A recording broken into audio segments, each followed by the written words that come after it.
in their seats, and the ceremony about to begin, narrated by a distinguished actor and fervent Spurs supporter. Hello, Spurs fans.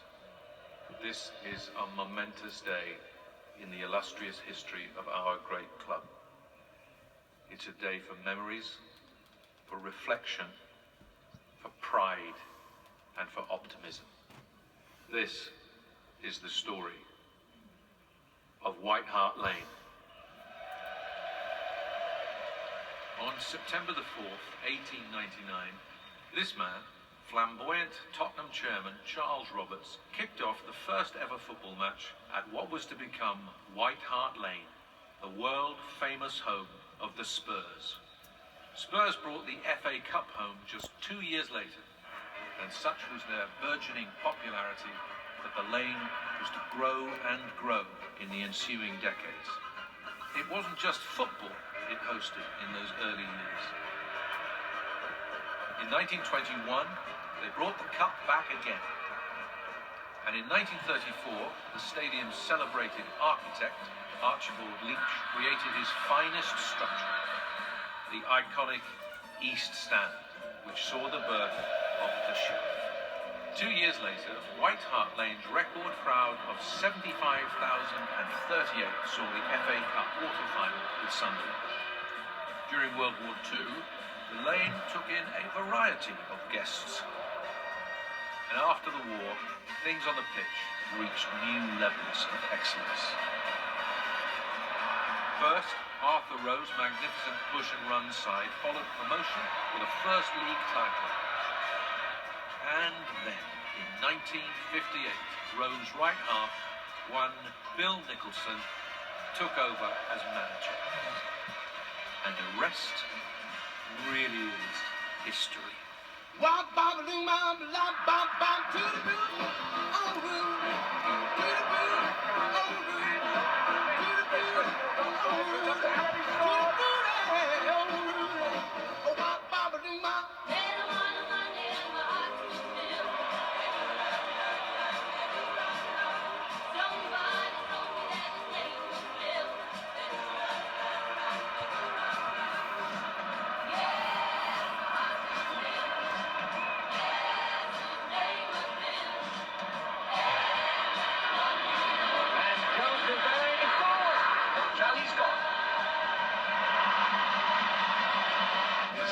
Fans milled round White Hart Lane, predicting doom to Benfica in the European Cup. Some waited all night.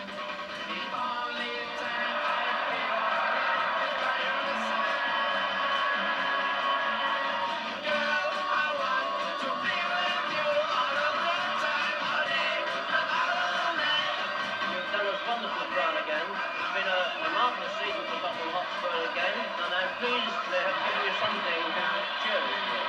That you and me last forever. And you I feel right. That's the way to the better. I've got a goalkeeper now. To be with you. Was the man in the back? As a matter of fact, his eyes were as red as the sun. And the girl is cold like no one. Oh no, he's getting pissed up. The passion with one. Oh yeah. Peters hitting one. And Muller is good.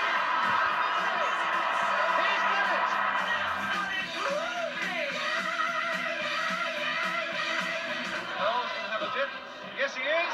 Taylor!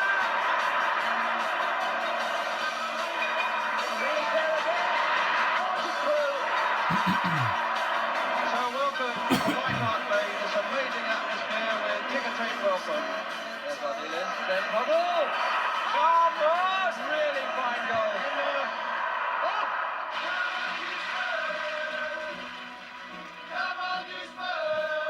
It was a particular pleasure to be at White Hart Lane, the official opening of their new luxury stand.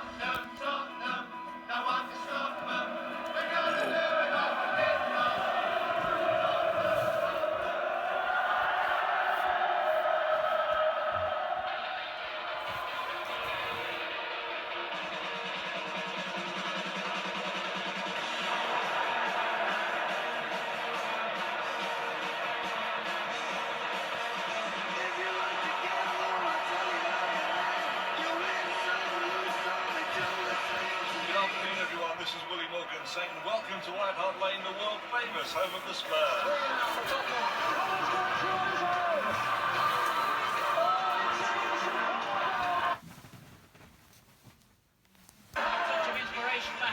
From Waddle here. And a good ball. And it's Gascoigne. Still Gascoigne. Yes, Gascoigne scores his first ever goal for Tottenham without a boot. Pero Política.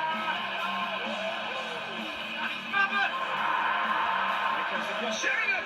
Jurgen Klinsmann. Oh, what a goal. Carl with a really wonderful stroke. Couldn't punish him. Totally for Sheringham! It's 4. Tottenham 5, Chelsea 0. Good afternoon and welcome to White Hart Lane, the world famous home of the Spurs. And it's Drew and goal. It's 1-on-1, but Ledley King, absolutely terrific tackle by Ledley King.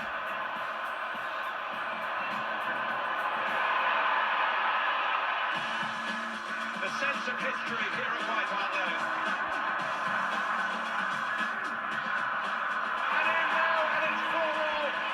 Astonishing turnaround, Tottenham 4, Aston Villa 4. Berbatov there, true! Scored 3 already! Made that 4! Defoe!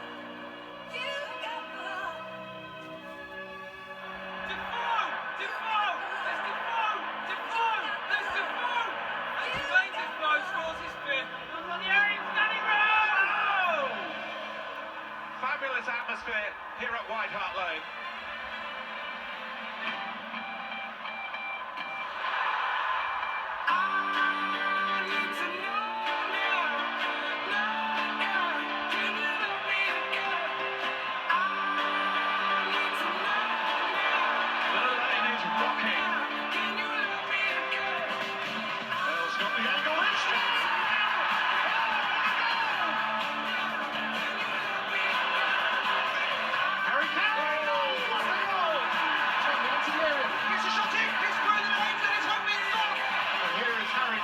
Tottenham! Oh, what a goal! It's quite brilliant! One of the stately homes of English football, White Hart Lane. Well, the appetite for nostalgia well and truly whetted. White Hart Lane now welcomes a line of former players, the legends, introduced to the crowd by one of the club announcers, Paul Coit. Please, welcome our former players who graced this pitch at White Hart Lane, flanked by a guard of honour from our academy. Firstly, our first man scored a record 49 goals in 1987. Double Footballer of the Year, striker Clive Allen. Talented and industrious. 370 games over 8 years. First up, Clive Allen. Cup win in 1991. Midfielder Paul Allen. With his goal salute. And goals were certainly his game. Of the first goal in that legendary double season of 1961, striker Les Allen. And here's Clive's dad, Les, who played every game in the double season. The Spurs record for the most Premier League appearances with 299. Winger Darren Anderton.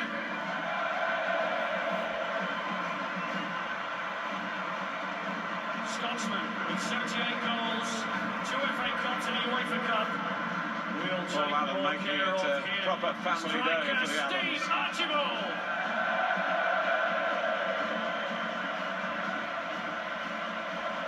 Came to White Hart Lane 2 weeks after winning the World Cup in 1978. 2 FA Cups, a UEFA Cup here, midfielder and manager Osvaldo Ordiles.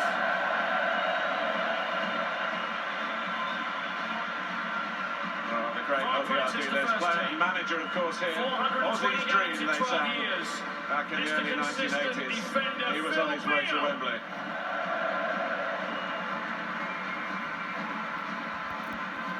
Bulgarian, who joined in 2006. 46 goals, 102 games. League Cup winner, striker Dimitar Berbatov.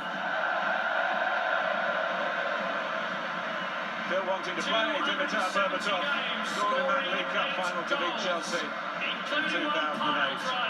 League Cup winner 1999 defender Stephen Carr.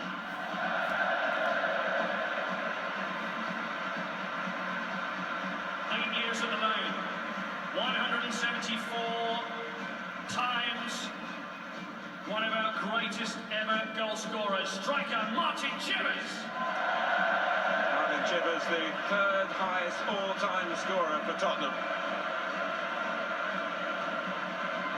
Something to the height of his career, winning an FA Cup in his first season at White Hart Lane. Goalkeeper Ray Clements.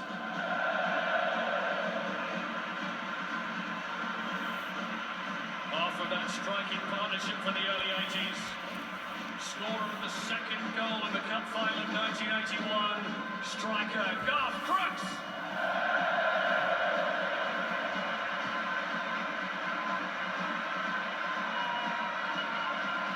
It was his goal in 2010 that put us in the Champions League for the first time. Striker Peter Crouch. Unmistakable Peter Crouch, still playing, of course, and scored yesterday somewhat dubiously, but the Spurs fans will love that because it was against Arsenal. Hard tackling, instantly recognisable Dutch international, the pitbull midfielder Edgar Davids.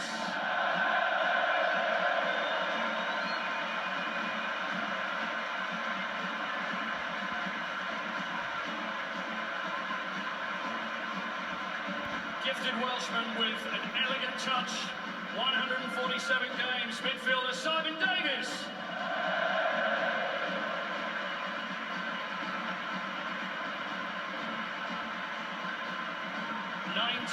'61, double winner, scored the last goal of that historic season, winger Terry Dyson. Terry Dyson, who scored in that FA Cup final in 1961, they completed the double.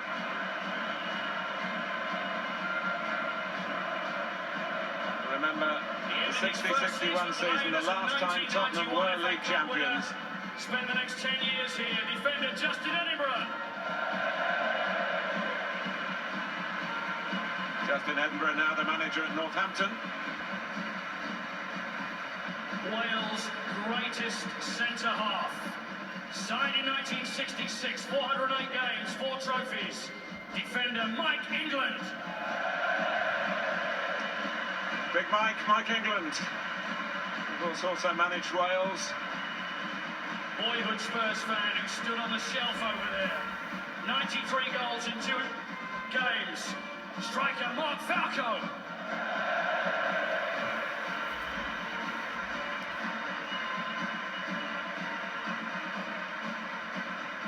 Quick Yorkshireman, 2-time FA Cup winner, UEFA Cup winner 1984 on the wing. Winger Tony Galvin. Tony Galvin, that rarity, a footballer with a degree in Russian. That was a foot count. 450 games, 133 goals from 1964 to 74. The original king of White Hart Lane, striker Alan Gilsey. He was the king. Alan Gilsey, brilliant in the air. One of our great entertainers. Double Footballer of the Year 1999 because he's worth it. Winger David Tudor. And only David could come out filming himself. It's great to see him back here. And had a real health scare last year, but he looks in prime condition again.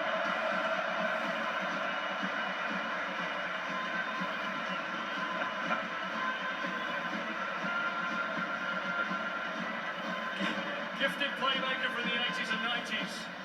2 stints here, 2 trophies. Midfielder Mickey Hazard. Mickey Hazard, a typical Tottenham crowd pleaser.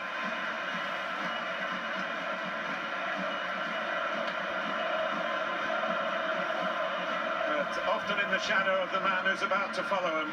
One of our most gifted players. whose own farewell goal at White Hart Lane ended with a kiss. Midfielder, manager, Glenn Hoddle.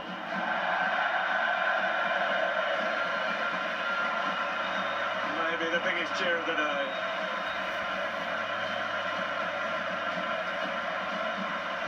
A genius with a football at his feet.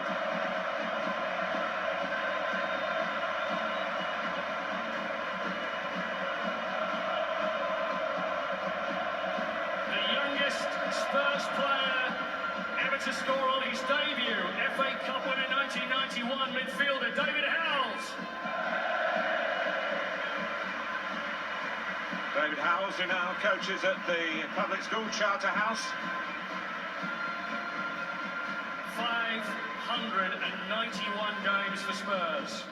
Footballer of the Year 1973. PFA Player of the Year 76. One of the greatest of all time. Goalkeeper Pat Jennings. Big Pat. A true Tottenham legend. Jewel in the crown of the 1961 double team. The original Welsh wing wizard, winger Cliff Jones. As is Cliffy Jones. Another from the double team, as sprightly today as in his Tottenham prime. He's 82 years young. 22 goals in 2 stints at the lane. The 10th highest goal scorer in Spurs history, striker Robbie Keane. And when you talk about entertainers, Keano, Robbie Keane.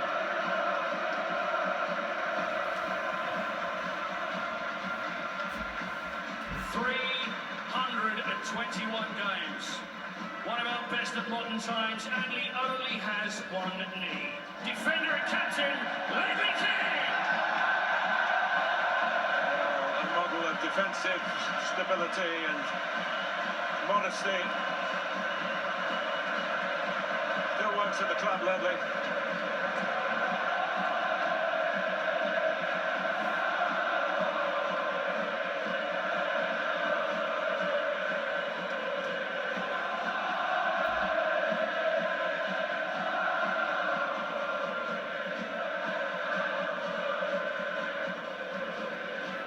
To the side as a 20-year-old, winning an FA Cup winners' medal in his first year.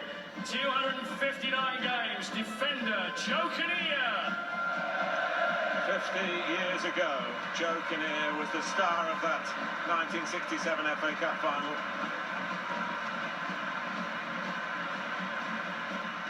When Tottenham beat Chelsea 2-1 at the old Wembley. 16 years at White Hart Lane.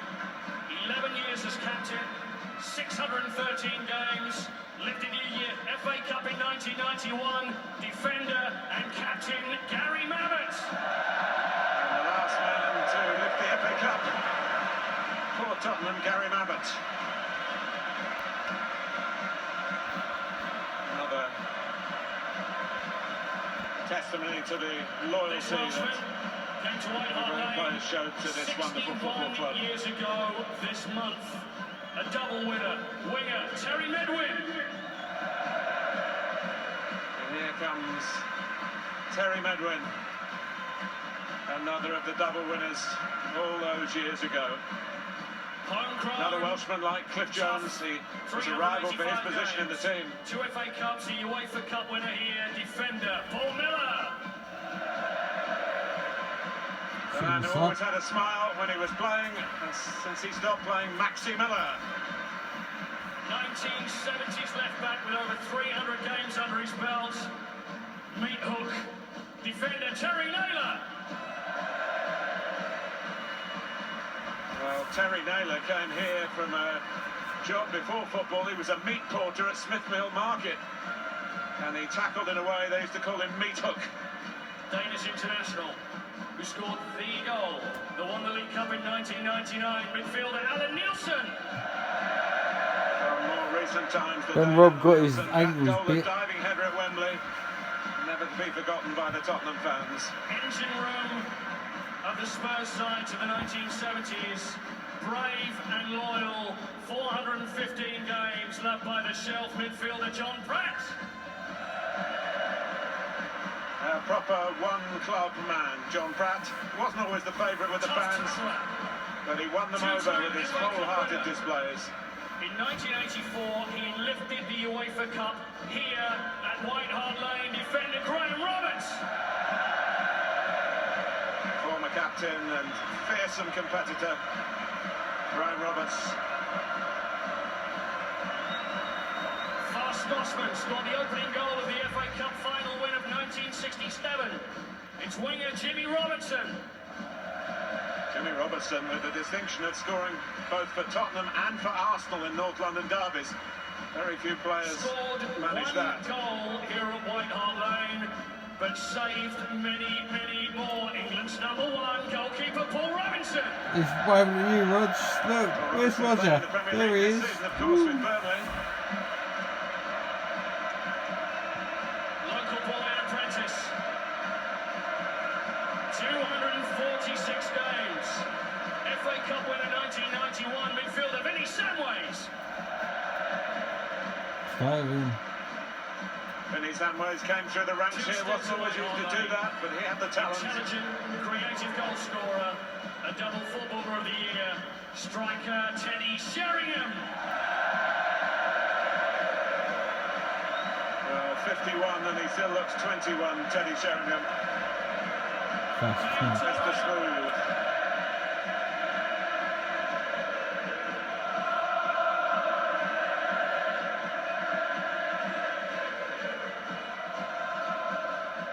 Came to the lane in 1988.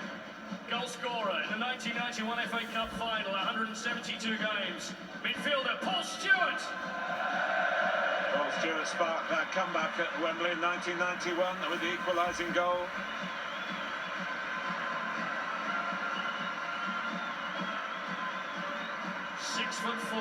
Norwegian international. 219 games, FA Cup win in 1991. Eric the Viking. Goalkeeper Eric Thorsvedt. Eric Thorsvedt spent 7 years here, the Norwegian, until his career was finished by a back injury. 1978. World Cup winner. Scorer of the greatest FA Cup winning goal of all time. Midfielder Ricardo Villa. Wembley won the goal 36 years ago to the very day from Ricky Villa.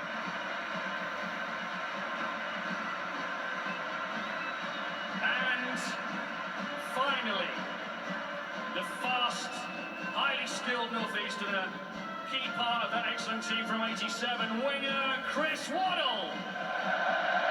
And finally, last but certainly not least, Chrissy Waddle, still a regular everywhere you go, loves football, loves broadcasting it with as much facility as he played the game.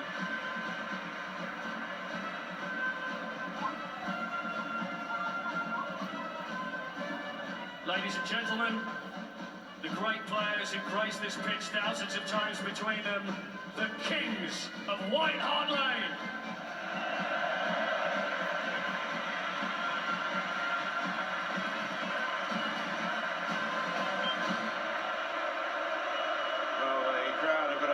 Voices again now. The Tottenham Marching Band and the London Community Gospel Choir when the Spurs go marching in.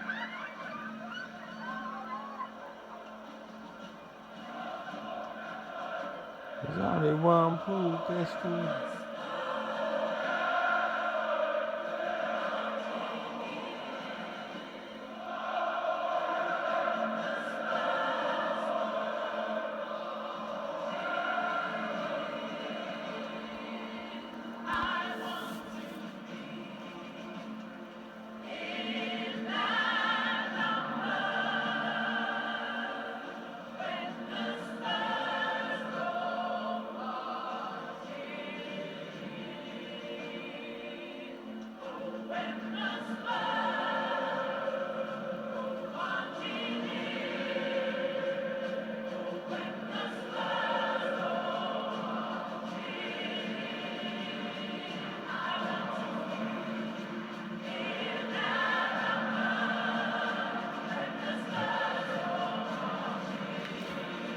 the way Roger sang it.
We look ahead to our exciting future with the chairman of Tottenham Hotspur, Daniel Levy.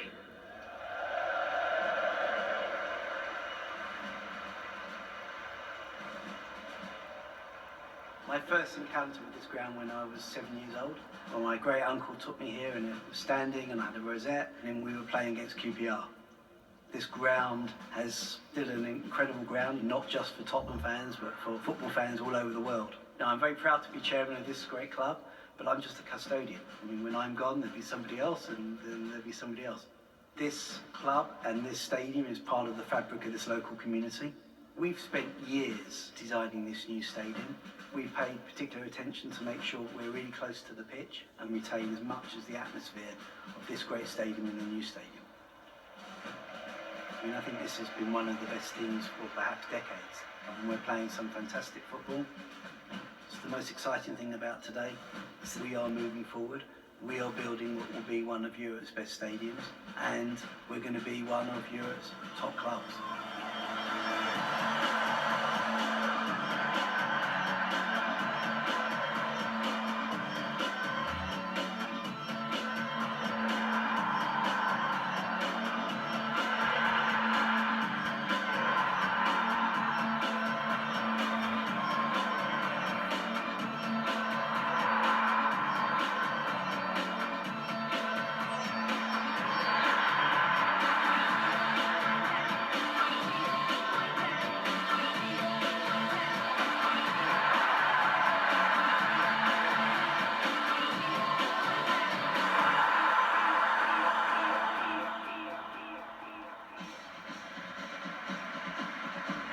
Now it's time to welcome back the current team, along with Mauricio Pochettino and his staff, forever to be remembered as the last Spurs team to play at White Hart Lane.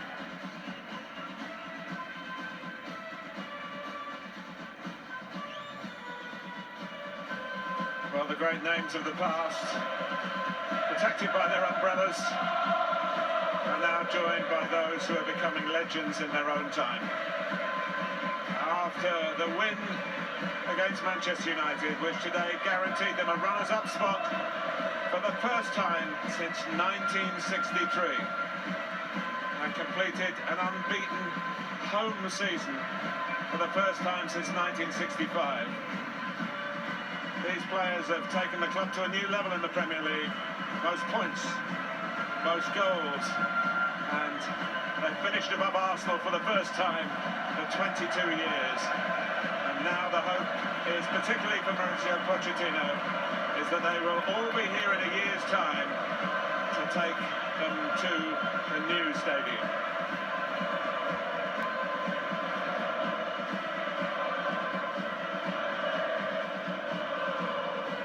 Mauricio Pochettino, he's not, don't you know?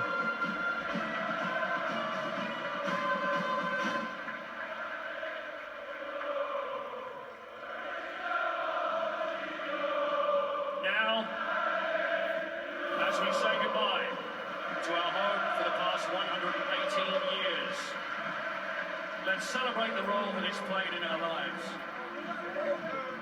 Generations that have watched games together in these stands, passing the love of this great club to sons and to daughters. the sights we've seen, and the experiences we'll never forget. Finally, it's now time to say farewell to White Hart Lane, world famous home of the Spurs.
The pride of North London, where the kings of White Hart Lane, as the Spurs go marching on. Glory, glory, Tottenham Hotspur. Glory, glory, Tottenham Hotspur. Glory, glory, Tottenham Hotspur. As Spurs go marching on.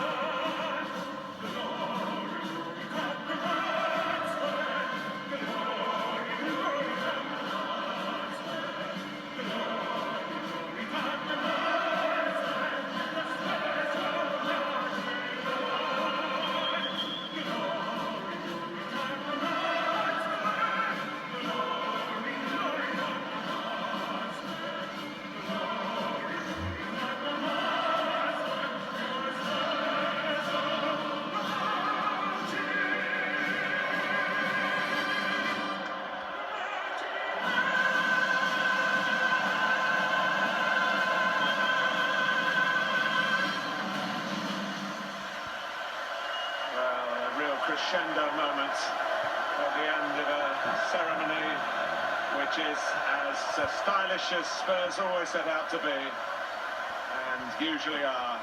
Wyn Evans, incidentally, a Spurs fan since he was 6, wonderful operatic voice, and the confetti, the ticker tape, shades of the late 1970s when Tottenham brought José Ardiles here, and Ricky Villa from Argentina's World Cup winning setup, where that was very much a feature of that tournament.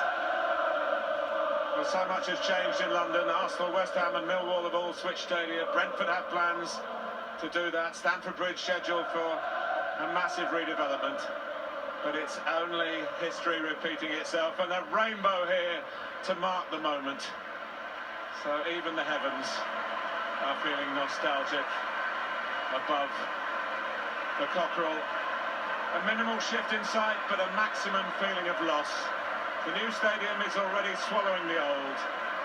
This ground will soon be gone, but the sounds and the smells and the soul will live on next door. The lane is dead. Long live the lane. It's almost as if they pre-arranged that, Rainbow, but they have got that absolutely spot-on Spurs there. The Legends Parade in the rain. The gospel choir, the opera, all absolutely perfect. Is this just a club ground that is getting everything just right at the moment? Well, the hardest thing to get right is the team on the pitch. A team that's finished second, that could easily have won this league this year, but for a Chelsea that could grind out results when they weren't at their very best. Yeah, it's upwards and onwards, but we've stated already. They can't rest on the laurels. Daniel Levy shouldn't be listening to us. Waxing lyrical about what a fabulous team he's got. He's got to build on it. He's got to spend more money because everyone else will be strengthening. It's a team going in the right direction. They're going to move 100 yards that way to a new stadium. Everything's upwards and onwards, it would appear. But don't rest on your laurels. That'd be my message. Go out and have a real goal. Yeah, title challenges, Jamie, for the last 2 seasons. They've given them a real run for their money again. Chelsea this season, Leicester last. It's all there for them, isn't it? Yeah, it certainly is. And Graham's right. You know, maybe bringing 1 or 2 players just to add to the squad, Champions League, but it's about winning trophies now. They're obviously going to Wembley next season, new stadium the year after. That's what's going to take them to the next level, because as much as you can be nearly runners, you know, you want to be winners, and I think that's what the great teams have to do. But it was a fitting send-off, I must admit. The only player I didn't see out, Paul Gascoigne. You know, I love Gaz. I watched Gaz as a 14-year-old, one of the best players I've ever seen, genius, and I know hopefully he's at home watching this, but sorely missed today. Hopefully he's watching somewhere. We're being serenaded by the Spurs fans as we take you to a quick break, and when we come back, we'll be reviewing a spectacular Super Sunday, which started way